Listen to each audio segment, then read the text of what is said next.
welcome back to the Clear Jets podcast. Where it's Ben Blessington and Michael Nania. Well, Michael, the Jets 2022 season has officially come to a disappointing end after quite the collapse over the last 7 games or so. We didn't do a podcast last week. We were too sad, and then some other stuff popped up throughout the week. It didn't feel really right to talk about it. And then it was like, all right, well, let's just see what happens this Sunday, and then we can kind of take in the season as a whole. Kind of felt like the season ended last week in Seattle, and then this game against Miami was, I don't know, a bit of a fever dream. A Flacco, Mike Remmers, Cedric Ogbuehi, Tony Adams fever dream. But it has come to an end, Michael. We'll spend some time, I guess, talking about that game, talking about the Seattle game. But this podcast, Michael, I mean, we could look ahead a little bit, make some predictions, some early predictions about the big offseason up ahead. So with that being said, Michael, the people haven't heard from you, haven't heard your voice in a little over a week. How are you doing, man? I think I'm doing okay. It's a good way to put it. I'm not going to say it's doing too positive when your team loses 6 games in a row to close the season. But I will say, and I won't speak for you, but I think both of us have kind of gone through a sort of kind of sports fan epiphany, if you will, kind of realizing how we should manage our fandom a little bit better. And I guess we kind of go through this every single year because every Jets season ends in disappointment in various different forms of disappointment, different types of it. But I think with this season, especially with the way it just turned from positive to negative so quickly, it has kind of brought me back to that mindset of trying to figure out, like, okay, what is the best way for me to manage being a fan of the team? Because sports fandom is such a weird thing to where it's like you invest your emotions into something that you have zero control over, and it's like you live and die with it.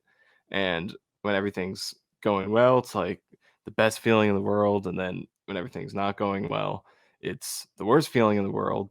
But inevitably, more often than not, it's going to go to that negative side, because guess what? Only one team every year is going to achieve that ultimate goal, and everyone else is going to be left feeling disappointed. So you can't control it. And I think that's ultimately the thing that both of us have tried to come back to in the middle of all this. It's like, okay, look, we have no control over what's going on, so we could sit here and cry about it and put angry tweets out, although I kind of continue to do that anyway. Yeah, Michael, I will say you've become increasingly unhinged on Twitter over the last month or so. That's true. And it's been pretty entertaining to watch. The people are liking watching Unhinged Nania on Twitter with your Lake and Tomlinson tweets and your all caps angry about the Jets playing their starters in this game. I got to manage that better, but deep down, despite that, don't judge. Well, you're in a different situation than a lot of fans. I mean, your whole life. I mean, not your whole life, but your day to day. You do this for a living, and you have to talk about the Jets. Right. So it does consume you maybe a little bit more than the average fan. But I think no. I mean, every single year I have that same moment. There's always the one loss that breaks me, and then I'm sad about it for about a day, and then I feel like I'm able to snap back and be okay for the rest of the season. I go numb, emotionally numb, and I think honestly, the Breece Hall AVT injury kind of did that for me. So earlier in the season, not to say that I wasn't bummed plenty of times throughout the season, but once Breece and AVT went down, I think I guess my expectations for the year kind of changed. Yeah, honestly, the expectations. The 2020 season, I don't think I've ever really recovered from that, because up until that point, I really every year was, every game felt like live or die emotionally. And then 2020 just kind of broke me. And so, I feel like I have a healthier relationship with the Jets, but I'm sure if you're listening to this podcast, you too might have a problem with the Jets, and maybe we can. And that's why you're here. We can come up with a lifeline. So we're neither of us have degrees in psychology, but I should just give out your number. That works. If you have an issue with the Jets, you can call Michael at 1-800. All right. Well, Michael, there is a lot to discuss. This podcast is going to come out on Monday, and so there's a chance that by the time you're listening to this, maybe some news is already broken. It is Black Monday in the NFL. It's possible Michael LaFleur gets fired. It's possible other staff changes happen. We'll talk about them. We're going to make some quick predictions. So we might look like geniuses, idiots, or something in between. I will say, based off of Salah's post-game press conference, and again, this might look like a cold take by the time you're listening to this, I think he's going to take a few days before they would make a move, because he said he has to go through his evaluation. Now, maybe that's just coach speak. But I don't think Saul is the guy to turn around the next day and fire the OC. Like, I think if LaFleur gets fired, maybe that's a bad. What do you think? I mean, do you? Well, I'll actually. You know what? I take all that back. What do you think, Michael? What do you think happens with Michael LaFleur, including when they might announce it? Do you think that by the time the people are listening to this podcast on Monday, Michael LaFleur is no longer the OC of the New York Jets, or do you think Saul is giving him a support, or do you think it's kind of something in the middle where he's non-committal and maybe we'll see something by the end of the week? What's your vibe on LaFleur? I don't think he'll get fired. However, I think the response that Salah gave in that press conference definitely has me thinking the chances are higher than I thought they were prior to those comments because, usually, Salah is very positive, very, you know, committal. Maybe that's the right word. Because even, if he's Yeah, he not supports his actually guys. committing something, he's supportive, and he leaves it as, he commits to them as much as he can without, actually committing to them. But in this situation, it felt kind of open ended, and it's, by Salah's standards, it's definitely not close to what he usually does. So I think there's a very real chance, especially because you lose 6 games in a row to close the season, and it's probably, I mean, what's the split? Like 80% offense, 10% special teams, 10% defense, and you don't Yeah. score a touchdown in the last 3 games. So it's like someone's got to pay for it. And I've advocated for Michael LaFleur, but just in the sense that I think some of the anger directed at him can be a little misplaced because, sometimes there are examples of, okay, we're not scoring because guys aren't hitting throws and, guys are running wide open and passes aren't just being completed. So sometimes I think he gets a little bit too much flack, but at this point, I would totally understand it if they fire him. I would not complain about that at all. But at the same time, if they bring him back, I would understand that too. And I think he can prove to be a good play caller if he gets a shot to do it with a good quarterback next year. So I think he's going to stick around, and the staff changes are mostly going to focus on the assistants. I think we'll Yeah. see a few changes there, but I could absolutely see LaFleur being fired as well. Well, yeah, I mean that's the thing they're gonna have to weigh. I mean, clearly the offensive performance, especially in December, was unacceptable. And you can make the excuses of, look, he hasn't really had consistent quarterback play at all. He had a few games with Mike White, then Mike White gets injured. I also believe, and Mike White said he was playing with 5 broken ribs in that Seattle game. You could clearly see it. Maybe it doesn't explain all the negative plays Mike White had. In fact, maybe we'll circle back to that since we didn't really talk about it last week in a little bit. But we'll stick with LaFleur here. Hasn't had good quarterback play. The offensive line rebuild from Joe Douglas has certainly not come to fruition, and you can blame injuries to Becton and AVT on that. You can blame free agent signings like Laken Tomlinson and Connor McGovern and George Fan and, I mean, I guess Dwayne Brown. I mean, they haven't really lived up maybe to expectations. I think given the injuries they suffered, if you were to tell me they would lose AVT in week 7, you were to tell me they'd lose Becton in training camp, the offensive line and, numerous injuries throughout that, the offensive line performs okay, I guess, but no push in the run game, which is supposed to be the identity of this offense. They lose Breece Hall. Elijah Moore, honestly, and I guess we'll probably do a podcast that'll be like, superlatives of the year, but early pick for most disappointing player of the season, Elijah Moore. I think compared to what we expected from him coming into the year, there are certainly worse players. You could say, I mean, obviously Zach Wilson was quite the letdown.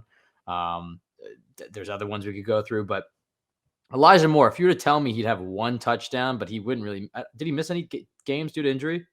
Or did he just miss the No. one with suspension? And then if you were to tell me Elijah Moore had 1 touchdown and it statistically worse than his rookie year, and he played in every game except 1, I would have been utterly shocked. I mean, so the type of season that Elijah Moore had, there's plenty of excuses to be made for LaFleur. But the fact of the matter is this Jets defense was, for the most part, lights out this year. I mean, I saw the stat on Twitter where it was like they had, 5 losses where the defense allowed 1 or fewer touchdowns.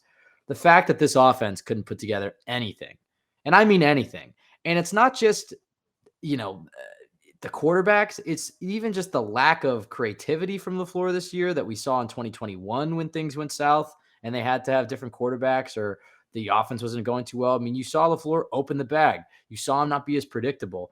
And I get their injuries and quarterback play and whatever, but man, the offensive performance was not good enough. But with that being said, gun to my head, I have to make a prediction. I don't think they fire LaFleur. I think Saleh, first of all, I think that connection is too strong between LaFleur and Saleh. And that's the risk you run when the head coach hires his buddies. And I don't think that's why Michael LaFleur got the job. In fact, I actually think Michael LaFleur was one of the more attractive parts of hiring Saleh because you figured you're getting a guy who's under Kyle Shanahan, whose brother's the coach of the Packers. Maybe this is the next head coach of the league. That was not a nepotism hire, but this is the problem when you have your head coach is buddies with one of the coordinators. It happened to Rex, it happened to Bowles, it happened to Gase. Then they don't really want to fire him. And I do think push comes to shove, would Saleh do it? Yes. But I think that because Shanahan gave Saleh another year when people in San Francisco wanted Robert Saleh fired as the defensive coordinator, Shanahan backed him up. He gave him another year, and then we know what happened from there. They went to the Super Bowl. And also, I think LaFleur is maybe better than fans think he is. I don't think he's a great offensive coordinator, but I think he's an average to, at times, above average offensive coordinator. So, with that said, any other thoughts on LaFleur? I mean, I think I know a lot of fans want him fired. People want somebody's head to roll for this collapse.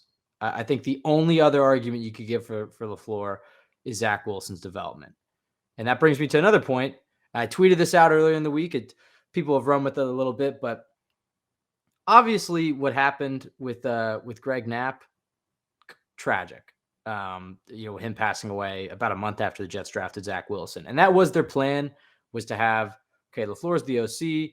You have Greg Knapp, who's the vet, who's developed quarterbacks, to oversee the offense and oversee Zach Wilson's development. And then they have this guy, Rob Calabrese, who I guess maybe they heard about throughout the league as maybe he's the next wonder kid. He's a bright offensive mind. You go and look at Calabrese's resume. Wagner. I mean, the offensive coordinator and QB's coach for Wagner, and then he's the offensive quality control coach of the Broncos for 2 seasons, and then he's the Jets QB coach. And as it turned out, the main guy tasked with developing Zach Wilson. I mean, to the point where they even brought in, I think in 2021, the Jets did the best they could handling the Greg Knapp situation. They brought in Kavanaugh. They brought in John Beck in the middle of the season. I think you did see some strides from Zach Wilson. But in retrospect, the biggest mistake the Jets made in terms of developing Zach Wilson this season. And look, this isn't to absolve Zach Wilson of blame. I mean, he certainly is accountable for his performance this year. But to leave his development in the hands of Rob Calabrese and Michael LaFleur, but LaFleur is the OC. He oversees the whole offense. It's the Calabrese that handles him on the day-to-day and on the sidelines. To leave it in a critical year for his development after an up-and-down rookie season was quarterback malpractice. So, Michael, with that being said, do you think Zach's development affects the possibility LaFleur gets fired? And then what do you think about Calabrese? Because I think somebody has to go. Maybe it's not fair. They gave maybe too big of a job and the project that Zach Wilson became. But I don't see any way you can keep Calabrese as the QB coach. Well, yeah, I mean, to start with LaFleur, I guess, or I mean, we have been talking about him, but to finish off, I guess, with LaFleur. So first, I guess I'll try to throw out some positives to defend him. I would say that the separation that he generates for his receivers is probably much better than what fans realize, because the quarterbacks just flat out don't hit the throws this year. And, you could blame it on the OCs for not coaching them or putting them in the best spots or whatever. But, like, we all watched Zach Wilson this year. We all watched Joe Flacco. And we all watched Mike White in that Seahawks game. The Jets got the worst accuracy from quarterbacks in the league this year. And that's backed up by any metric. And or by eyeballs.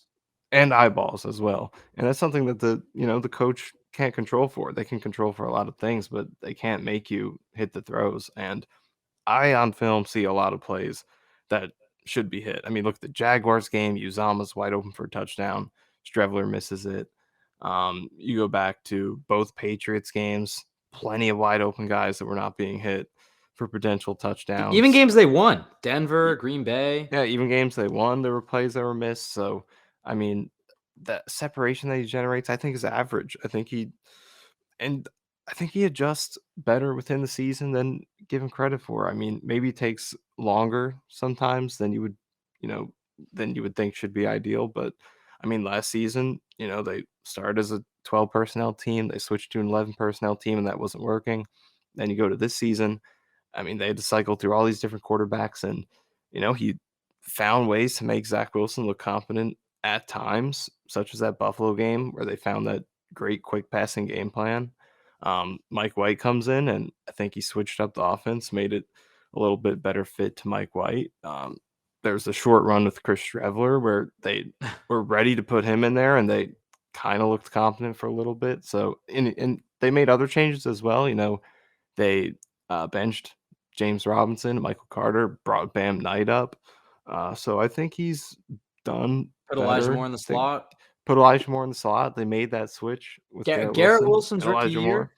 Garrett Wilson's rookie year. Some credit should maybe go to LaFleur. I mean, maybe.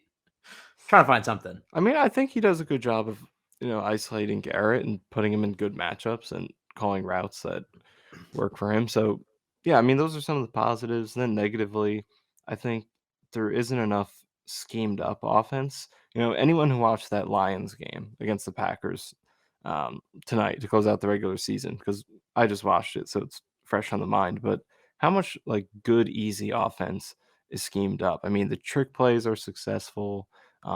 When it's third or fourth and short, just there's always a quick out that's right there. It doesn't feel like there's enough of that generated by LaFleur. I think he does a good job of creating matchups, like for Garrett Wilson. I think Corey Davis, he gives him good opportunities to get catches over the middle and stuff like that. But like easy offense where you're just beating the defensive coordinator, creating something easy, I don't think there's enough of that. And then the trick plays generally are not successful. I would say their screens and end arounds and jet sweeps and stuff like that probably is a really bad success rate. So that's concerning too. Um, yeah, and then I think there are some times where they're a little predictable in terms of run pass and the down and distance and stuff like that. So there are concerns. I would not argue that he's good or even average. I would say maybe he's slightly below right now, but at the same time, it's very hard to work around some of the stuff he's had to work around. So I'm in the middle. I could go either way on LaFleur, stay or go. I don't know what they're gonna do, and either direction they go, I could understand it. But I then do. to go, Yeah, yeah, sorry. I asked go you ahead, about go ahead. Calabrese. No, I asked you about Calabrese, but I was gonna just because we went on for LaFleur little bit longer there. I do feel like if you gave LaFleur a guy like Derek Carr, or you gave him even Jimmy Garoppolo, I think the opinion of LaFleur is a lot higher. I do think he's one of those guys. He might be an average offensive coordinator, but you give him an above average to average quarterback play, and this guy's a solid offensive coordinator. But you give an average offensive coordinator horrific quarterback play, and this is what happens. But I don't think he's been bad enough to. Well, I don't know. The last month has been pretty bad. Whole body It's work, been bad, though. yeah. I mean, I don't know. And another thing that's just so hard is I think building an offense around Zach was or has been such a difficult task because it's like, what really are you supposed to build around? And I know everyone points to, get him on the move more and get him rolling out, but that hasn't really worked either. I mean, I would say the majority of the bad interceptions he's thrown and some of his worst plays are when he's on the move. And statistically that's backed up. You look at his stats on rollouts or when he's running at a higher speed, when he's outside the pocket, all of these splits, he's league worst in the majority of them. So he's not good outside the pocket. He's not good inside the pocket. Like, what are you supposed to do? So I think it's kind of been hard for him to figure out like what is our identity supposed to be with him in there. And then Mike White got in there when he was healthy. I think the offense looked really good for those 3 games. They couldn't finish in the red zone in Minnesota, unfortunately, but that's something that over the course of a whole season could have been ironed out. It was just one game, but obviously Mike White comes back and he was not healthy in that game. So I don't know. I think there are, when you dig into it, some reasons to back him up. But I guess to talk about Calabrese a little bit, I think he's one of the guys that should be held accountable. And that's not to, hold him to the highest standard because he's a rookie at his position as well. But if the Jets are going to turn Zach Wilson around like they claim they want to. And I do believe that they want to do that. It's not like Zach Wilson's going to be easy to move with that contract.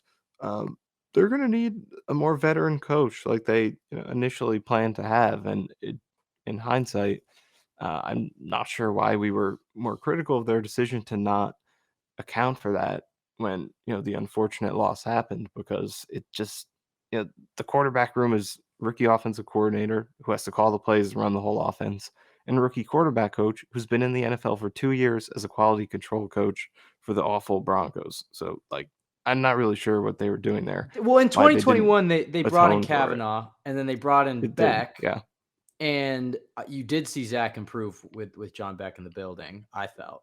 But yeah, the mistake was this last offseason, and the right, company line was we wanted to limit the voices in Zach's ear. I also think they felt that having Joe Flacco in the quarterback room was kind of the veteran presence to maybe help develop him. That's would probably be my guess as well. But yeah, it deserved so much more criticism because they entrusted. I mean, I don't think maybe they thought that Zach Wilson be as raw and as much of a project as he ultimately was, but they entrusted it into a bunch of rookies, and that I mean, you can question how the Jets built around Darnold on the field, but I think you know I think the Jets did their best building around Zach Wilson on the field. It's not perfect, but for a rookie quarterback pick taken that high, it's never that perfect. It's never doesn't ever look that good. yeah, And the Jets gave him weapons. They did build an offensive line that fell apart, obviously, but they gave him weapons. I feel like they gave him a good defense, especially this year. But the coaching on the offense side of the ball, you're right, they didn't. We should have been more critical of that, especially entering this year, that they didn't bring somebody in like a Gary Kubiak or just a veteran offensive mind to kind of oversee the quarterback's development. Because it wasn't like leaving that rookie year, a lot of people were high on Zach Wilson or felt good about Zach Wilson's rookie year. You know, like we saw some flashes towards the end that made us optimistic, but we're lying if we're saying that we thought it was guaranteed that he'd be great. It was like, all right, right. can he, based off his rookie year, you were going to need the Josh Allen trajectory, and they obviously aren't there through 2 years. Right. So I mean, I Yeah, would keep start going. with Calabrese, and maybe you keep him around as an assistant or something, but you have to get a new quarterback coach, a veteran quarterback coach, to improve that position. And it's not just for Zach Wilson; it's for whoever they bring in at quarterback. I mean, if you're going to get a veteran quarterback, what is Calabrese can offer for Derek Carr or for Jimmy Garoppolo? I'm sorry. Maybe he's a lot better than we realize, or he's some secret football genius, but I don't know how he's going to help one of those guys. So I would Well, start with that. I Yeah. know I'm cutting you off again, but that's the thing is like we don't like to speak about things we don't really know about because it's hard to know exactly the type of coach that Calabrese is. But the one thing that's objective, and you mentioned it when talking about the Jets if the Jets want to develop Zach Wilson, the one thing that is clear is the voice that's in his ear not working. So they got to change it. Calabrese might be a good coach and just Zach Wilson's the bad player, but either way, you got to find the right fit. I do believe in finding the right fit between player and coach. Look at Tua, who obviously was not as bad as Zach Wilson was, but he was viewed as a bust after his first 2 seasons. They bring in a guy like Mike McDaniel, who's able to instill confidence in him and unlock him. I'm not expecting that with Zach Wilson, but changing the voice in Zach Wilson's head could do wonders. Sorry, go on. Yeah. I'm glad you brought up that point, though, about, not exactly knowing who the coach is. And I think that's, before we continue discussing coaches, I think that's important to bring up regarding, any discussion about coaches, because I think evaluating coaches is so hard as an outsider, because I think the most important aspects of coaching that are the most impactful, that have the most direct effect on the game, are impossible for us to really gauge. And I'll bring up an example, and you were kind of um, getting on me for this when we were discussing it. But during the don't game make don't today, make I me was sound like, too mean. no, no, I'm gonna make myself sound like kind of an idiot. So during the game, I was messaging you, and you called me Joe Beningo for this. I said, "What exactly Benigno. does Salah provide on game day?" That's what I said, just based on like a couple shots of him, standing on the sidelines. And it's like, maybe my point has some credence, but I mean, you're saying like, we don't know what he's saying when he's off camera. Like we're basing it off of 30 seconds on TV, and that's true.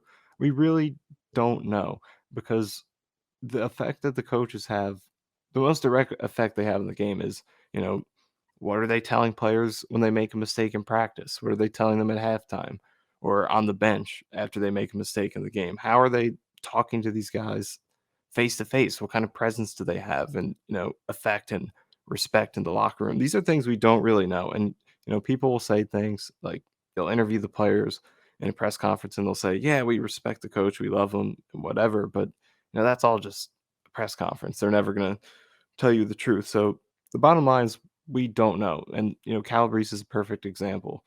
There, there obviously has to be a reason he's in the spot despite his resume.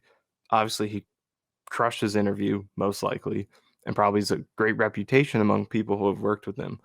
So it's stuff like that we can't really gauge. And that's why it's so hard to say, like, point fingers and say who should be fired, who shouldn't be fired, because we don't know for sure how good these guys are at coaching without actually especially the being position in the guys. organization. Yeah, especially the position guys more than anything. I mean, at least with the play callers, we can kind of look at it. We can see the play calling and the on-field effect in that way. But position coaches, that we don't really know because Calabrese could so easily be, he's the quarterback mastermind that we don't even know. But Zach Wilson's just bad at playing quarterback. It could be that simple. Um, so we don't really know. But at the same time, it does feel like the Jets have to show some accountability here, and some people are going to have to be held accountable, and it is a performance business at the end of the day. So that brings me to the next guy I think should be held accountable, John Benton, offensive line coach. This one I think is a must do because the offensive line this season was a complete mess. And yes, it was injured, all the excuses in the world, but like even when everyone was healthy at the end of the season, because they did have the majority of their, highly paid guys out there near the end of the season, like we're not picking up blitzes. We're running outside zone. And we don't know, am I passing the guy off? Am I going to the second level? No one knows what they're doing. And these are veteran guys. And we're just letting both run and pass game, unblocked guys come through at will throughout the season. Guys are regressing. Laken Tomlinson, George Fant. Um, so I would go with Benton. I think that's a place where you can improve. So I guess those are the two I would focus on are Calabrese and Benton. But at the same time, um, it's important to remember what we just talked about. If a guy gets fired and you don't agree with it, or if he stays and you don't agree with it, just remember that we really don't know what these guys bring to the table and don't bring to the table. So there's a lot of key information that it's hard for us to gauge. Well, and you kind of have to weigh the balance, and I do think that fans, especially in the New York market, don't ever want to hear this, but there is a value to continuity. I mean, there is Right. something there in terms of having the same system year in, year out, bringing in the players who have been in it for 1, 2, 3 years, and you get to a certain point as an organization that the players know the system like the back of their hand, and you see fewer mistakes on game days. You see fewer penalties. You see a more disciplined team. And you see a team that doesn't make as many mistakes. And a lot of times in the NFL, it's a team that makes the fewer mistakes. So there is a value in continuity. And fans, when the results aren't there, especially for a fan base that has had to put up with just dog shit product for 12 straight years now, they're frustrated. If as soon as we see it's not working, it's you lump it in with the previous 12 years and you're like, get rid of it. It has to go. I see this with Saleh. I mean, there's fans who want to fire Saleh, and those fans deserve to stay miserable. And I honestly, I don't blame them because I'm a Jets fan too, and I know how frustrated this team has made me. But not to get too far away from the initial point, I have no idea if Saleh will turn out to be an amazing head coach or whatever, if the Jets will be a great organization under him. Who knows? We'll see.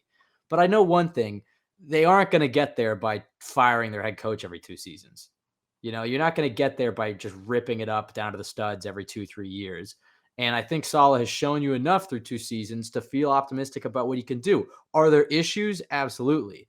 But you look at the defensive turnaround, you look at the culture he's tried to instill, you look at the start of this year when everybody was healthy. Yes, the collapse was bad, and people are going to have to pay for it. But to then turn that into Saleh's trash and they got to fire him, it's like, yeah. And who are you going to hire? Who's going to come here after you fire that guy who was respected by every player and every coach he's ever worked with. From what we've heard, going back to your earlier point, we don't really know, but from what we've heard, Saul is well respected. From listening to the interviews, he's a smart guy. He's emotionally intelligent. I believe in Robert Saleh. I do think he's going to get it together. I think he can't. It's hard to judge these guys with the quarterback play they've had for 2 years. And the one guy you maybe can direct some blame at would be Joe Douglas.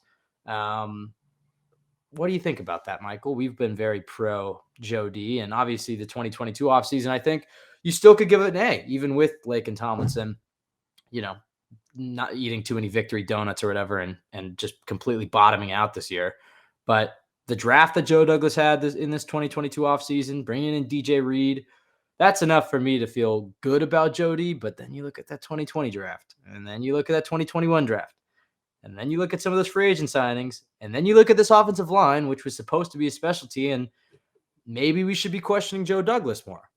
What do you think about Joe D, and what is your appraisal of the job he's done as GM so far? I'm going to pair Douglas up with Saleh and some of the points you just made. I think it's pretty clear where we're at right now. One more year. You have one more year to make the playoffs and prove that this is going in a winning direction, because, this is third year in a row now. I feel like I'm going to say the same thing about Douglas, where it's like, I think there's a good process. I think you see a lot of good moves, and you see him prioritizing the right things, going about business the right way, kind of checking all the boxes you want to check. But at the same time, you look at the win-loss and you're like, we're still not there, and we're also not even as close as you want to be. So yes, there's been improvement. I know he inherited a bad team, and it starts with 2 wins, get to 4, now to 7. So it is trending up. But we've talked about this before. We were saying this at midseason when we thought they should be a playoff team. Progression in the NFL doesn't always have to be that slow. Like, this is a league where you can go from, like the Jaguars just did. Or the It's Giants. a league where, and the Giants, it's a league where you can go from the bottom to the top very quickly. It doesn't always have to be this elongated process. And if it does go that way and it ends in sustained winning, that's perfectly okay. But at the same time, there's only so much rope you can give. Even if there is slight incremental progress, you have to see the results at some point. And, again, I like the majority of what Douglas does in terms of process, what he prioritizes.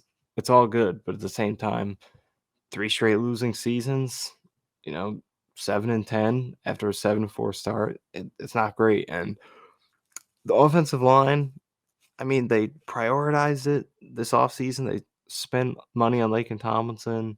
And, you go back to previous off seasons, back-to-back first-round picks, big money free agents in Fant and McGovern. So it's not like he's ignored it, but it's just I guess the scouting needs to be better, because it doesn't seem like these guys connect in terms of their on-field fit. We have guys coming in here and regressing, like Lake and Tomlinson. So I think the injuries have been tough on the offensive line, but Lake and Tomlinson was an enormous miss. And, I was going off about it during this game because he had some. I don't think he's a friend of the pod anytime soon. That's not very likely. He had some whiffs early in this game, but he was just extremely bad this year, and that's not exaggerating. It would be one thing if it were like, okay, here's this big money free agent, he's playing average, because that's what Carl Lawson's doing. I'm disappointed in Carl Lawson, and I think they should move on for the cap savings, but that's not because he's a bad player. It's because he's just not playing to what he's getting paid. Laken Tomlinson was bad this year, and he dragged the entire offensive line down. So, yeah, we can get into the contract, details and all that another day, but, they will have to eat some dead money to cut him, but they do open up more space than they will have to eat in dead money. Now we should say there's conflicting information out here about it. I've seen a lot of people push back on that, including the over the cap guy, who it does make somewhat of sense that seems too good to be true that they could get out of it with the post June 1st, because didn't they guarantee him like $20-something million and they've only paid him 10? So I don't know. I'm going to be completely honest. I don't know. But you seem pretty confident in Spot Track. The Rich Samini tweet that I posted and sent to you seems to back up the Spot Track thing that they can. I know I cut you off before you could even say that they could cut him, designate him as post June 1st, and spread the cap hit out of $4.5 million the next 2 years. I think that's right, but then I saw the over the cap guy pushing back on that, and I don't know. So we shouldn't talk like that. To be completely honest, I'm not 1,000% sure about all that, but if you compare them both, I think over the cap is showing you the ramifications if they cut him right now, what those are like for the 2022 season. What the future numbers would be. Well, Spot Track shows you if you cut him, in this off season, what it would be for the future. So I don't know. They're conflicting numbers, so it's kind of hard to understand. But I believe that they can get out of it. Either way, the bottom line of the point here is that Douglas had a huge swing and miss on that one, and he deserves a lot of flack for that because that's a huge investment. It was supposed to complete this offensive line, and as it turns out, other guys got hurt, and this was the one guy you could rely upon to be healthy, which is nice, but it actually didn't help that he was healthy because he was bad. So that's a signing that if he could have hit that and got what they expected out of that signing, I really believe that could have added a win or two just based on that to this team. Definitely. So how much that was a huge whiff. With the GM, how much do you grade process over results? Because you could argue the Laken Tomlinson, the process of signing a guy who was in the same scheme in San Francisco, had been incredibly durable, had gone toe-to-toe with Aaron Donald, had been a Pro Bowler. You felt pretty good about that signing. We felt good about that signing. It wasn't like they gave him egregious money. I mean, they paid him handsomely, and for him to be this bad, it looks bad. But at the time, it was like, all right, they got him on a good deal. He's a great player. He's durable, scheme fit. What's not to like? And then he goes out there and has that type of year.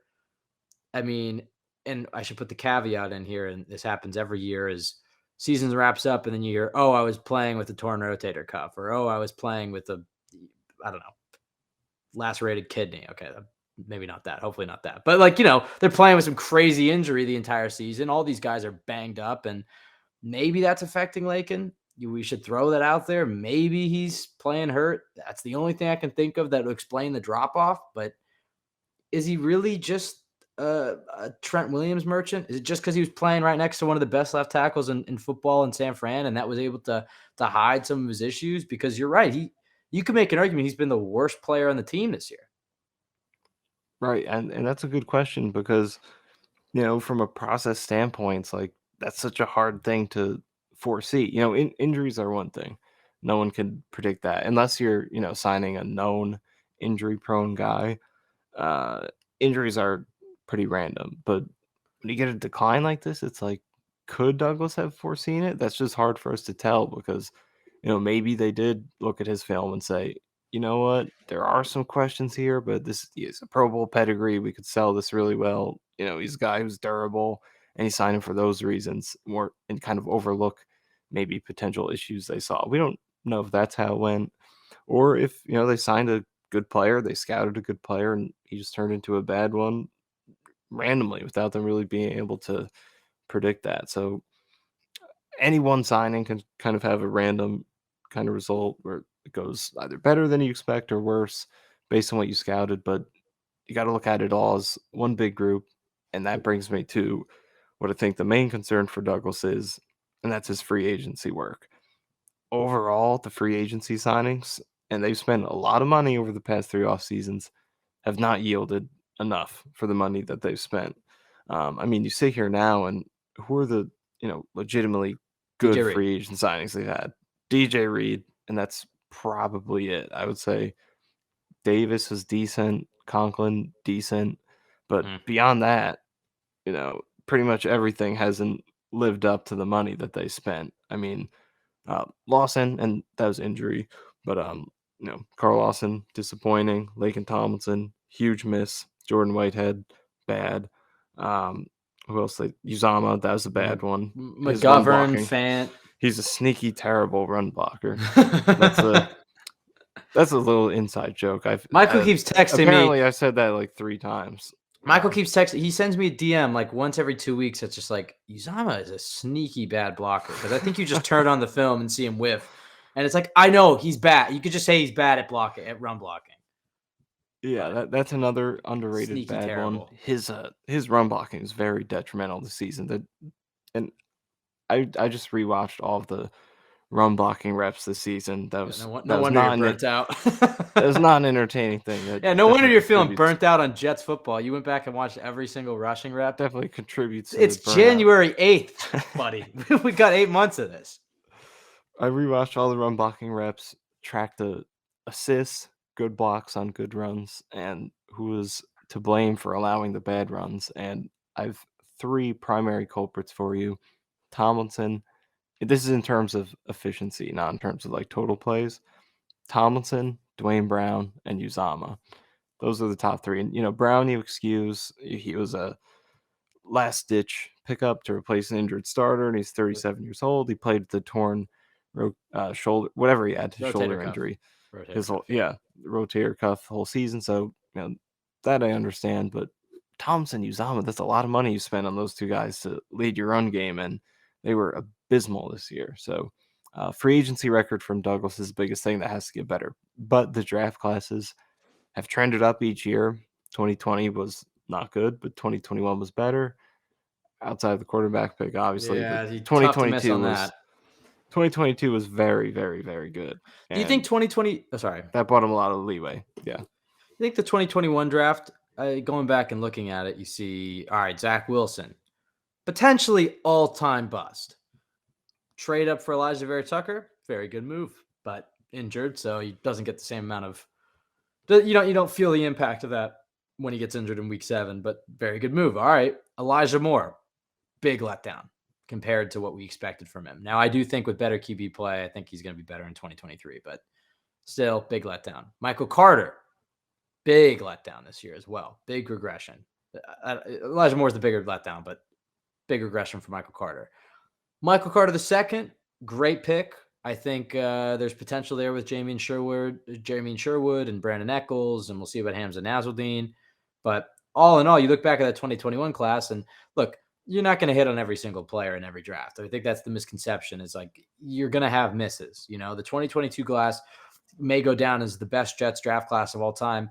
And, even if Jeremy Ruckert never plays another game for the Jets, it's like you miss on picks. It happens. But you look at that 2021 draft and the way we felt about it leaving the draft and the way we felt about it a year ago today, Yeah. a lot different than how you look at it right now. But I agree, they have trended up every year.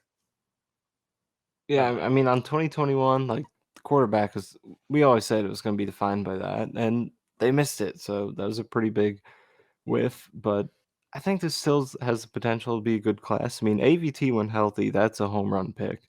He is and that's the guy they traded up for. So you want that to be a home run. He's a star when he's healthy. Elijah Moore, I think, is the biggest X factor for this class. I mean, we thought he had star potential as a rookie this year. Like you said, if you're just looking at the production, he's the most disappointing player this year because I thought he's going to be the best player in the team. And you get 1 touchdown and 29 yards a game, and he stayed healthy the whole season. That's hard to, spin any other way. But at the same time, I think he was missed a lot this year, probably more than any other player on the team. He did have some bad luck in that area. And I think when he did get the ball, you saw that same elusiveness and good hands. So I still believe in him. And we'll see if another quarterback can turn him around. But yeah, disappointing year 2. Carter, huge disappointment this year. Just not the same elusiveness that we saw last year. He struggled with blocking, drops. He had a key fumble in that Bills game. Some of his vision this year wasn't great. Just really struggled overall. So that's the biggest step back here. But you did get Michael Carter II in this draft, who looks like one of the top slot corners in the league. So I mean, I think going forward, if you can get healthy AVT, Michael Carter II, and Elijah Moore gets back to let's say he's a good slot receiver, a guy who gives you 4 touchdowns, 50 catches throughout the season, like 50 yards a game, something like that. I think that's a solid draft class. Despite missing on Zach Wilson, but yeah, I think look, bottom line, back to the beginning of this conversation. Saleh, Douglas, they've given you reasons to hope, and they've given you reasons to be concerned. So I think they both have one more year, and if it's not clear cut, this is a good football team a year from now, then it's time to move on. Small side note, just because we were talking about Elijah Moore, and I was thinking about this earlier today when I was watching him, and you tell me if you think this is part of the issue with him, because when I looked at him, this year it felt like he was a step slower.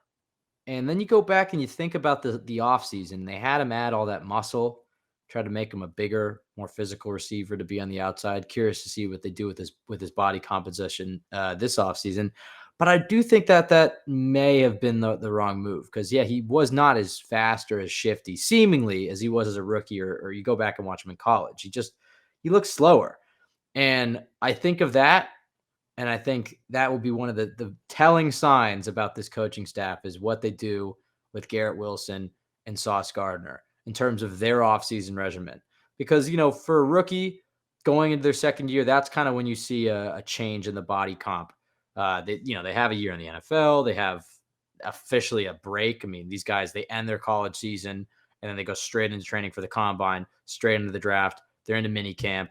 Then they're at training camp. Then they're rookie. I mean, it's just nonstop for like 2 years for them. So they don't really ever get a chance to sit back and even just add, if they want to add any muscle. I mean, it's impossible when you're burning that many calories every day. And so that in between the first and second season, that's when you see the body comp.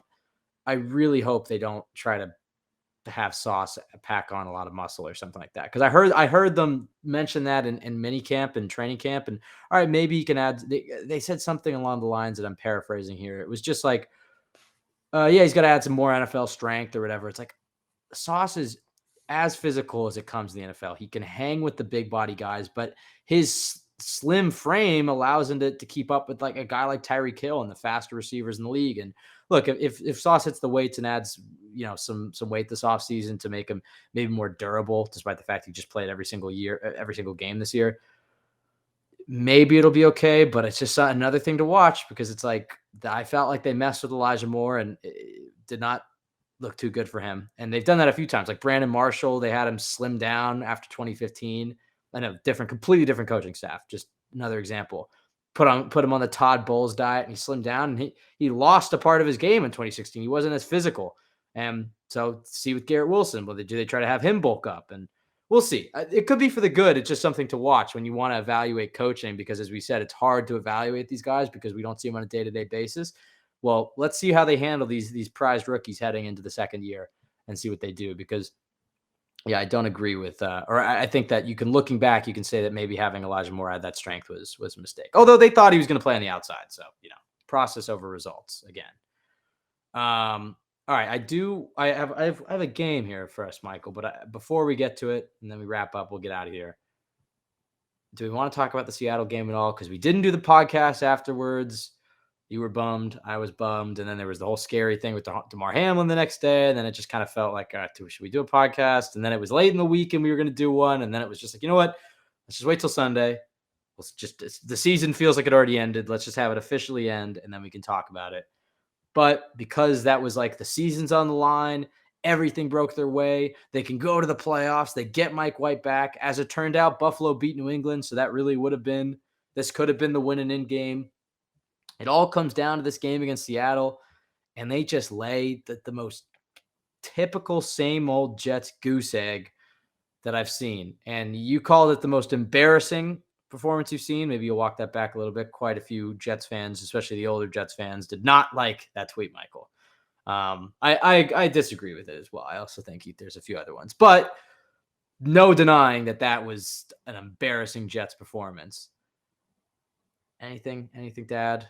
You've had a week to digest it. I mean, if the older fans are disagreeing with it, then I mean that's fair because I wasn't around to watch all those games. So 2015 Bills week 17. No, all right. This is the discussion we were having. So let me explain why I would choose this one for specifically the title of more embarrassing, using that word specifically. I think this is more embarrassing because that was just the Seahawks game talking about is the icing on the cake of this collapse. You just lost on prime time to Trevor Lawrence, the guy who You choked away in 2020, and now you proceed to back that up by losing to your former hopeful franchise quarterback, getting knocked out of the playoffs by them in a wire-to-wire, completely listless, zero effort, From the first zero play. heart game from the very first play of the game. That to me is embarrassment. 2015 was disappointing and it was tough and it sucked, but it wasn't as embarrassing because they're still a 10-6 team. And obviously the game was, it was a bad loss, but it was a close loss. It wasn't like they gave no effort or were completely Okay. outplayed. Can I So can I I get think a that do was bad. This one was more embarrassing. you want to hear a hot take I have, and you let me know what you think? Sure. I see and hear that a lot where they're like, lifeless performance, no effort, no heart. And I'm always just kind of like, what does that really mean? Does that just mean they lost?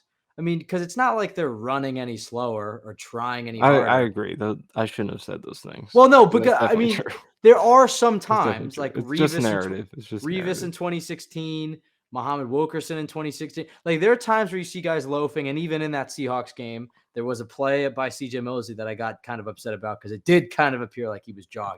That is But true. That but one for the most was part, it's there. like, all right, Jordan Whitehead comes downhill screaming to try to blow up the first run play of the game, and he just whiffs, and then they run for 60 yards. Is that a heartless, no effort performance, or is that they just lost? You know what I mean? Like, and Yeah, there's plays like that's that. true. I agree. I That's shouldn't my have hot used take. those descriptions because I'm generally 100% on the same page as what you said, because usually it's just guys getting outplayed at football more than guys not trying. I mean, Yeah, it's like a yeah, narrative thing that fans say yeah, and it's a sports narrative talk thing. guys. I mean, I will say about this game, it did feel like they were we're just a step slow with the energy throughout the game. I mean, that was just kind of the vibe, but that just comes as a result of, like you look at the first run play of the game, like was that guy's not trying? I don't think so, because if you rewatch it, it's more like Jordan Whitehead and Carl Lawson kind of overplaying their gaps. So if anything, it's them trying too hard. Yeah. So, And then on offense, like Mike White is, trying to be the calming presence. So it's, you know, of course he's not like trying to rah his guys in the huddle. Like he's trying to calm them down. And I don't know. You could make the argument that you see that like they look unprepared.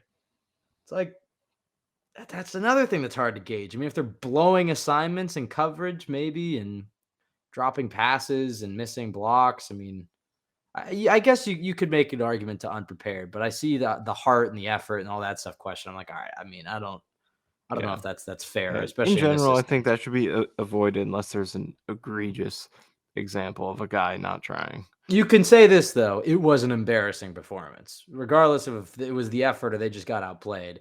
It was an embarrassing, very on brand for the same old Jets crowd. And like you said, I mean, it's embarrassing when you zoom out and you see the collapse of the season. But the truth of the matter is, this wasn't the same team after losing Brees and AVT. The season ended when those two guys went down. Because even that Broncos game, I mean, they barely held on and beat the Broncos, and the only reason they did was because of Brees and AVT having that long touchdown to open up the game. But they had the upset win against the Bills, and then with Mike White, they beat the worst team in football in the Chicago Bears. But outside of that, they lost every single game after losing those two guys. I mean, it was a completely different team, and it would be interesting to have seen how the season would have played out if those two guys stayed healthy. Because could they have ridden that formula that they had against Miami and against Green Bay and at the start of the Denver game for an entire season? Maybe not, but I will say as the games get colder and you play December football, having Brees Hall and AVT, I think they would have won some of those games. And I don't know. So it changed their whole. It's too hard to overcome losing your two best offensive players when you're already struggling at quarterback and not having a great offense in the first place. To lose your two best offensive players and try to overcome that after losing your starting tackle in training camp, it's hard. It's certainly hard. Um, that's when the Quickly season on the ended. Seattle game, I Oh guess yeah, we should talk about Mike White a little bit. Um, for yeah. me, I Because think, yeah, go ahead. yeah, for me, I think after rewatching it, he should not have played in this game, and I don't know if that's something that could have been seen beforehand because he was cleared, obviously, officially, medically, he was cleared to play, and I'm sure if you ask him, he would say he was 100% fine, no pain, and all that, but I think you could see in this game he was not the same player. And who would be after you took those hits the last time he was out there? I mean, remember watching him struggling to, breathe and get up after he took that one hit from Matt Milano? I mean, who wouldn't be affected by that? But He broke um, 5 ribs. yeah, I mean, I just think they put him out there too early because he didn't look like the same player.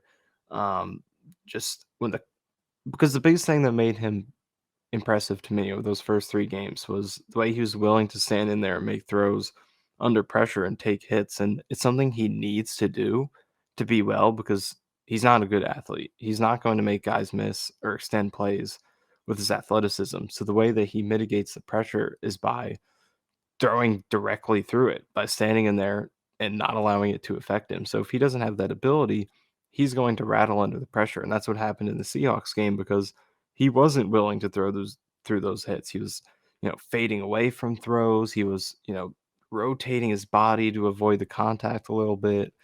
There were even, like the interception he threw. There are times where he's bailing the pocket, which is something he never does. So he's clearly just, I think, more so mentally than physically not ready to be out there. So at halftime, I would have, yeah, I think halftime is when I would have changed it because going in, maybe you don't really know how he's going to react, but it became clear pretty quickly. And then later in the week or after the game, Salah says that on that sack at the end of the first half, he got, further injured himself and he was in pain at halftime. And they knew that and they still put him out there again.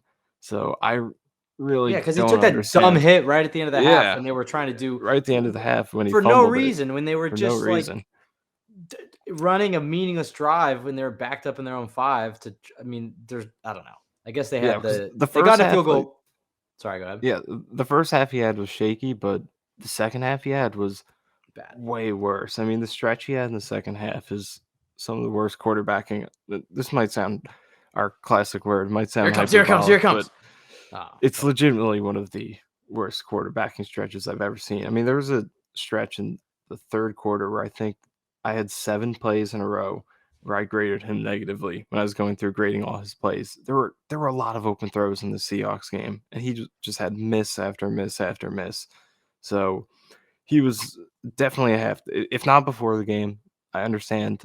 You know, prior to the game, it might have been hard to notice that he wasn't going to be the same player, but at halftime, it absolutely should have changed. So, and I know this is a tough thing to do because you hype up Mike White and you want him to come back and be the savior. We all wanted him to be that, but it only took one half to see that he wasn't that same player at that time. Yeah. And they should have made the change to Flacco, in my opinion, after rewatching Yeah, it. I think you could see that. Look, you don't want to blame everything on the injury. I do think it is fair to say he looked completely different than we had seen him in the 3 games, and it's not like, the Vikings defense, I know they're not great on paper, but they played a damn good game against him. And Right. you saw him make tight window throw, big money throw, under pressure throws. You saw that against Buffalo. And then, yeah, I know the Chicago Bears are the Chicago Bears, but you still saw him play high level quarterbacking in a monsoon.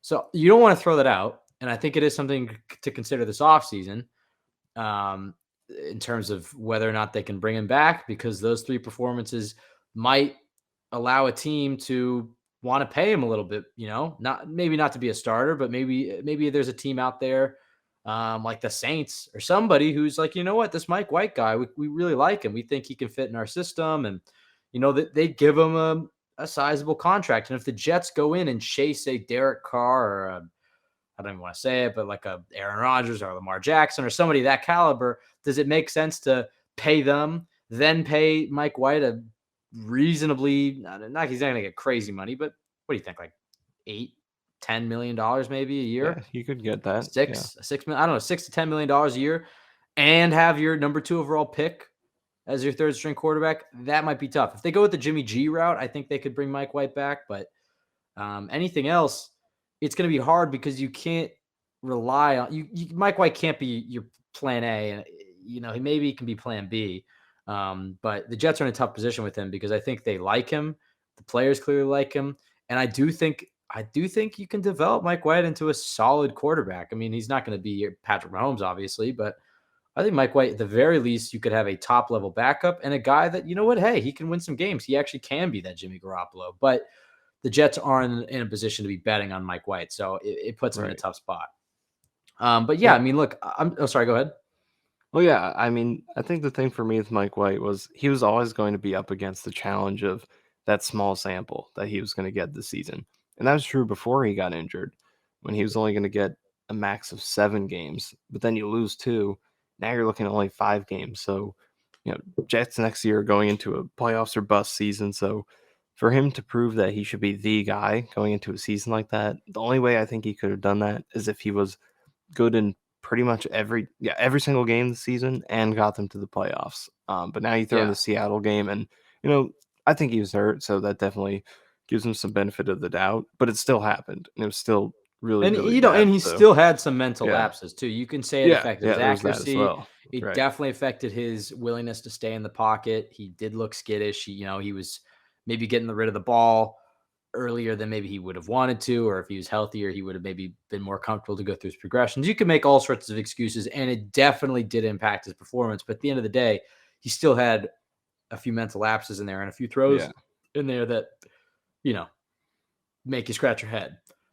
Right, yeah, So so with that performance in there, now you can't trust him enough to be the guy, but those other 3 games still exist, and I still think they're very impressive, and I do think he's potential to be starting quarterback. I mean, to go back to that Lions-Packers game again, I'm watching Jared Goff, and I'm thinking, why can't Mike White do this? Be this kind of quarterback in the modern league who could be an efficient starter, without amazing athletic ability, just based on the mental skills and the pocket abilities. So I think he's that kind of potential, and we'll see if another team likes him enough to give him money that prices him out of being a backup for the Jets. I think potentially someone could do that.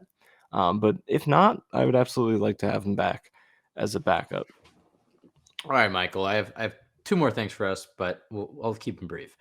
One quick game, very quick game, because we have all off season to really discuss this. But we're gonna play a little game of stay or go. Okay, I'm gonna read off some names of some current Jets right now, and I just want you to make your initial prediction on January 8th without going Okay. back and watching Yeah. and just will this guy be on the Jets or not in I 2023? like Okay, it. ready, Wait, so Michael? prediction or opinion? Both maybe. We Let's can do go with both. prediction. Okay, fine. Prediction. That's probably more All right. interesting. All right, Yeah. prediction. But if you disagree with your prediction, go ahead and say so. Okay, Okay. Michael Floor, stay or go? Stay. I would tend to agree with that. I think he's here. Rob Calabrese, stay or go? Go. I would agree with that. John Benton, stay or go?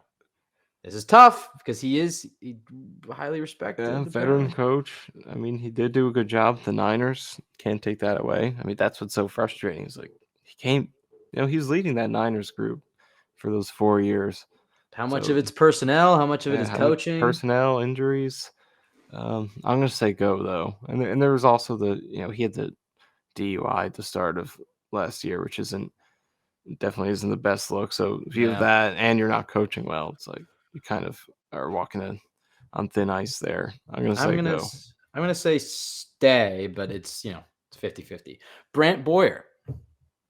This is an interesting one. It's one I was thinking about because he's obviously he's this is a guy who is respected. He survived through 3 regimes. Special He's teams been here coach so for long. the uninitiated. Yeah, I mean, he's had great years. Even just last year, they were a great special teams, but this year was really bad for the special teams for the most part. Other than the Cleveland game and Zerline having a solid season, it was bad. So, do you hold him accountable for that, or you give him leeway because of the good success he's had in the past? I'm gonna say he stays. Hardy's a Pro Bowler. Not that that should really matter, but yeah, I mean, the Braidman experiment is over. Although it's funny that he had like his best game Yeah, of the year, arguably against Miami today. him and Um, Barrios tried to convince us, but we're yeah, not buying it. I think Barrios is probably back next year too, but we'll We'll see. get to that one. Oh yeah, that's true. He is on this list. Um, this is supposed to be quick. I'll say go. Only because he wasn't Salah's initial, he wasn't. I think Saul is going to be pressured into making some staff changes, and he inherited Brant Boyer. But either way, I could go either way on that one. It's 50-50. But they did block a few punts. I don't know. Yeah, go. Okay, fine. Zach Wilson. Do you think a team potentially trades for him, like the Saints? No, I think he'll still be here. All right, I agree. Carl Lawson, stay or go. Who, by the way, sneaky 7 sacks, had some pressures. I mean, we've been dumping on him because he doesn't feel like he's taken over any games, but another year from the Achilles injury, it is safe to assume he might be even better next year. Maybe they restructure him. I'm gonna say go just because they need to find ways to get cap space and make some upgrades, and they do have the biggest thing is they have a pipeline at this position. He can go when you have guys who you're developing there. So right. That's why I'll go. I agree with you on this one. Corey Davis. This is a tough one too. It's just another cap space opportunity. I'm gonna say stay though because I think he's so key for the run game. Mm-hmm. I'm gonna say stay as well. I think that there's a chance. The only way I see the Jets moving on from Corey Davis is if it depends what they do at offensive line. Like, let's say they sign a guy like Mike McGlinchey at right tackle. Maybe they're confident in Becton or whatever. But if they get into the draft and a guy like Quentin Johnson falls to 13, I could see the Jets taking him and trading Corey Davis. I don't think the Jets cut Corey Davis. I don't think, for $10 million, what you get is you get a great run blocker, which is nice in the system, and a veteran. I know he's had some drops, but he's still a good receiver. And with better quarterback play, you'd see that. He made some clutch catches this year. I think he stays. But if somebody falls in the draft, maybe they make an upgrade there. Jordan Whitehead, stay or go. They can free up, I think, $7 million by cutting him. But he is young. They did rave about him in the training camp. It does seem like the coaches like him. Again, continuity. First year in the system, but pretty bad. What do you think? Stay or go? Yeah, I mean, this one might be a little influenced by my opinions of his play, but I'm gonna say go. I think it's kind of underrated how much he struggled this year. I would hope these opinions are influenced by your opinions of his play. I'm gonna say stay. He seems like the type of guy that the Jets at solid might back. Give him another year here. And I do feel like you could, maybe draft somebody behind him if he's not good. I don't know. But that is another place they could free up some cap space. Laken Tomlinson, stay or go. Will operate under the assumption you're right about. Stay? Yeah. You think he's here? I just have every hunch that he's not. They're not going anywhere. Yeah, I actually do agree with that. I was looking forward to us disagreeing on one, but I know we have before. But yeah, I think he's here. Braxton Berrios, stay or go? This is interesting. I've been pulling up the contracts here while we've been going through it, and some of these deals, like, they can't get out super easily. Like, even Whitehead, $3 million dead money if you cut him, with a 7.3 savings. And, I mean, the question is, could you sign a strong safety for $7 million that is better than Jordan Whitehead? Right, and then Berrios is the same thing, where it's like, you're mostly saving the money, but you're still paying him dead money of $3.2 million. What do you save? If you cut him, save $5 million. So some of these aren't for a guy who is obviously not a good player, but it's not like he's a starter or anything. Talking about paying $3 million to not be there is he not was the easiest decision in the world. He was a letdown this year. He was pretty great at the end of last year. He has, I like, I think as a receiver number 5, you're kind of happy with them. I do think they need to bring in a better receiver number 4, though, that they can be happy with. Somebody that Denzel Mims role. I kind of feel like Berrios will be back, but they also kind of removed him from the offense at the end of the year. I'm going to say he comes back, but I don't agree with that. I say stay. CJ Mosley. I mean, I don't see how he could go anywhere, right? They already restructured him. I'd put him on. Yeah, I mean, they could maybe work something out, but I think he stays. I don't see him going anywhere.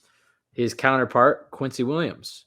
It'll be interesting to watch Quincy because it's very interesting. I could see some team out there trying to give Quincy. It's both him and Quan being. You have Quan on here as well. Yeah, we're getting to Quan. You want to group them together and just say which of them? Okay, fine. Quincy and Quan. Or. Well, because I'm going to go with both. Both stay or both go? Both stay. Here's the tough thing about Quincy. He's a young player, with somewhat of a draft pedigree, who has an athletic profile, has made some flash plays, including the last Jets Defensive Player of the Year. He had a nice stuff on a Miami Dolphins run. I could see a team out there who overpays Quincy Williams. He's kind of the type of player that gets overpaid in free agent. Young, flashy, like think back to the Jets. What's his name? Gerard Davis. Didn't they give him like $10 million or something? Speaking of bad Joe Douglas free agent signings. Yeah, there you go. Last year, it was the first signing he gave. I could see a team out there trying to give Quincy Williams a lot of money. And by a lot, I mean, $8 million a year, $9 million a year, $10 million, like around that range. And I don't know if he's worth it, but I think Quincy's going to want to stay with Quinnen. How they treat Quincy might affect Quinnen's the way, trying to pay Quinnen according to Rich Samini. I don't know. That's a tough one. I think he ultimately stays, but I don't know if the Jets should be ponying up money to keep him around if they get in a bidding war. He does kind of seem somewhat, I don't want to say expendable, but he's not the type of player that you can feel comfortable paying, I don't know, $9-10 million if you get in a bidding war with a team like I agree. Yeah. I mean, my thing with the linebackers is just looking at the linebacker market the past few years, it's kind of the opposite of what's happening at wide receiver. Everyone knows how expensive the receivers have gotten, but if you look at linebackers, it's going the opposite way. No one's paying these guys anything. I mean, the Jets just got Quan, a guy who is very talented, pass game oriented player. He was still in his prime. 1 year, 1.2 million. Kyle Van Noy, another accomplished player. I'm just looking at some of the names here. 1 year, 2.2 million. And I know the Jayon Brown, one year, 1.2. So it's like linebackers aren't getting paid a lot in the league right now. So I think the Jets, they're going to prioritize other positions, quarterback, O-line, and defensively, I think safety will be number one. So they don't have a ton of cap space. They're going to prioritize other spots. So I think at linebacker, they're going to value that continuity. I think they will find a way to get both of them back affordably. But I totally see what you're saying. Quincy could be that guy who gets someone to bite on the potential. I agree, though. I do think they're both back. Connor McGovern, I say he's gone. Yeah, I think so. I think they're going to really try to overhaul the O-line. We'll lump these two together, Dwayne Brown and George Fant. Now, Dwayne Brown is actually still under contract for next year. It's possible he could retire. They could cut him, and I think they'd still have to pay him dead money, but they'd free $5 million by cutting him. Off the top of my head, something like they owe him $6 million and pay and free up $5 million.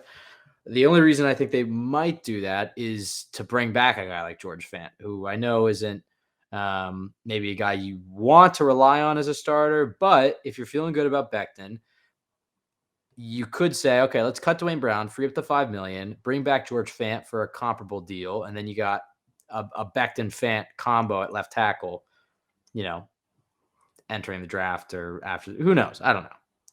You just feel better about Fant as the backup than Dwayne Brown at 40 years old, coming off torn rotator cuff surgery, but who knows? What's your stay or go prediction for those two? For Brown, I mean, it's just a matter of if he retires or not, because I mean, I don't think they're going to release him, because I'm looking at it here. It's more dead money than cap, you would say. Yeah, but they could free up $5 million. Right. Yeah. And that $5 million sounds like nothing, but to pay a guy like George Fant. Yeah, but we're talking about all these here, and it's like there's only so many guys that are going to be able to do this with, because there's only so much you could realistically take on with the dead money. It's not like you could do it for everybody. So, I think Dwayne Brown's going to stay. That's kind of my hunch. He does, good for the locker room, maybe. Nate Herbig, stay or go. Only a few more. Is he a free agent? Yes, he is. 24. He's 24 years old. Maybe not a perfect scheme fit, but had a great start to the year. Injured, restricted or unrestricted, or I believe he's restricted, but maybe not because the Eagles cut him and then the Jets claimed him. Let's check it out right here. I'm going to pull it up. Nate Herbig is unrestricted. He's interesting. I'm going to say go. I don't know, because he was one of the more competent of this mostly incompetent bunch of offensive linemen? I think they bring him back. Yeah. Yeah, I'll say actually he comes back. I'll change it to that. I think they should be able to get him back as a good depth piece. Not and as a starter. I think he's Tom. I think he's Tomlinson insurance as well. Because they're going to need somebody behind Tomlinson. Because if Tomlinson's sucking next year and they bring him back, they have to have somebody they can plug in and feel good about. All right, 3 more. I threw him in here just because you texted me this. Michael Carter, the running back. This would be back. This would be all the way into August. This would be all the way into August training camp cuts because he's not getting cut before then. Right. I'm gonna make a bold prediction. I'm gonna say no. I'm gonna say stay. It's too early to predict it, but I had to make a bold one in here. He needs a good training camp. Well, look. I mean, I think Brees obviously is going to be here. I think Knight played his way onto the team, and if not guaranteed, I think he'll earn it in a camp / preseason. And that leaves Carter against, is Ty Johnson still signed here? We got to check on that Probably real not. quick. But Ty Johnson, he comes back. Go.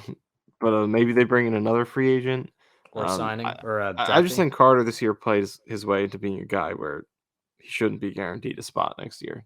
Yeah, I agree with that. All right, 2 more. Sheldon Rankins. Stay or go. Very interesting one. A lot of money already guaranteed, or not guaranteed, but invested. Can I get in here? D-line. I know I just asked you. I made this point to you. If the Jets want to take Carl Lawson's money, freeing up $15 million, and they want to, I know they got to spread it around to other parts of the team, most likely the offensive line, but there is a route they could take. They could go invest it into defensive tackle and go pay a guy named Javon Hargrave. There's a few other defensive tackles, but if you put an elite pass rushing defensive tackle like Hargrave from the Eagles, because I think he has like 11 sacks this year, and you pair him next to Quinnen Williams, you force an interior one-on-one with either Quinnen or Hargrave. I mean, that defensive line with JFM and then Clemens and Johnson and Huff at edge, I mean, defensive line would be unbelievable. But it seems like that's more of a luxury, especially considering the moves the Jets are going to have to make. But so I'll say Sheldon Rankins comes back. I think he stays. I think he was good this year. I agree. I think he'll come back. I do like your logic, though. That's the type of move. Because sometimes teams make those outside the box moves. We always make our ideal plans. Let's check this. And let's just say that right now before we get into this offseason, because we always fall into this trap, specifically with the draft, I would say. More free agency, but no more of the shopping list. They're going to get this, that, and that. We're going to look at every position. We know that everything's on the table. Best player available. Both free agency and the draft. Everything's on the table. It's not just going to be like, running here's back our at 3 weak positions.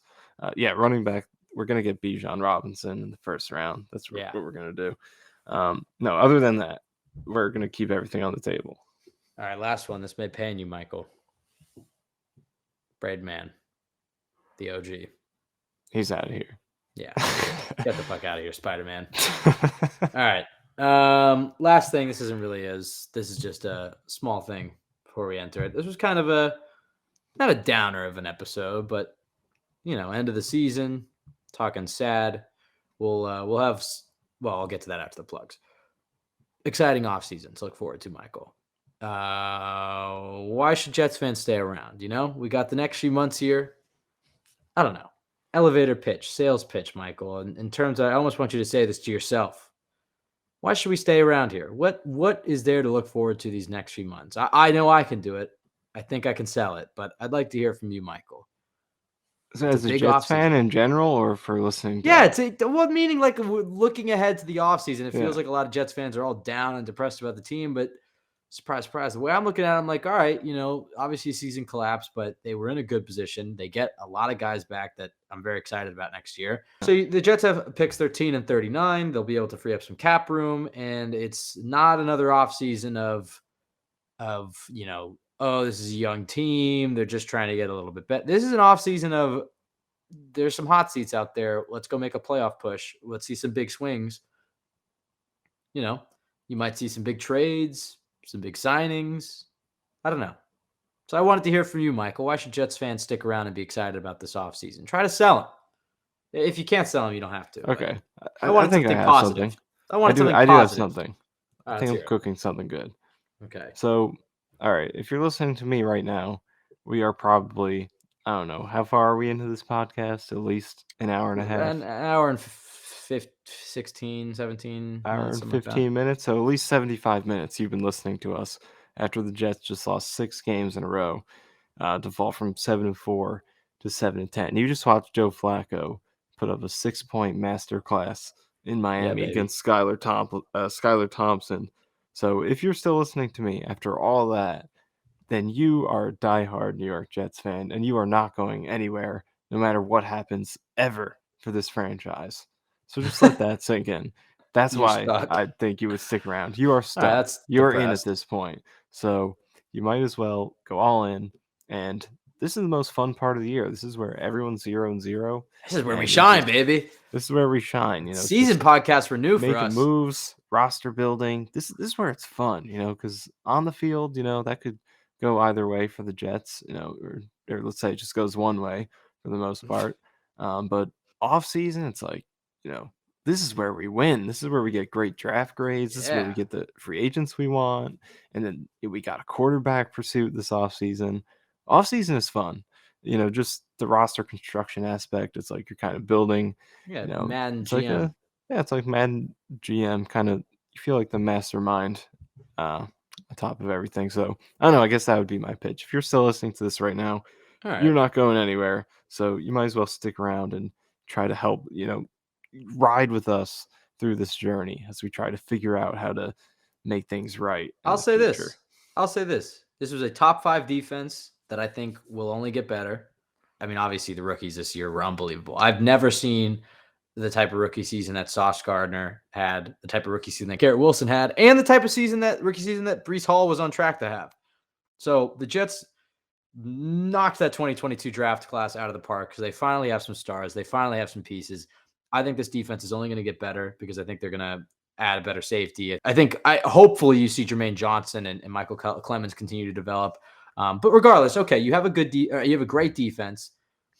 Then you look at the offense, and I think this is finally the offseason where the Jets are going to go get their QB. I do think they're going to trade for Derek Carr or sign Derek Carr. I do think that's kind of the move they're going to make.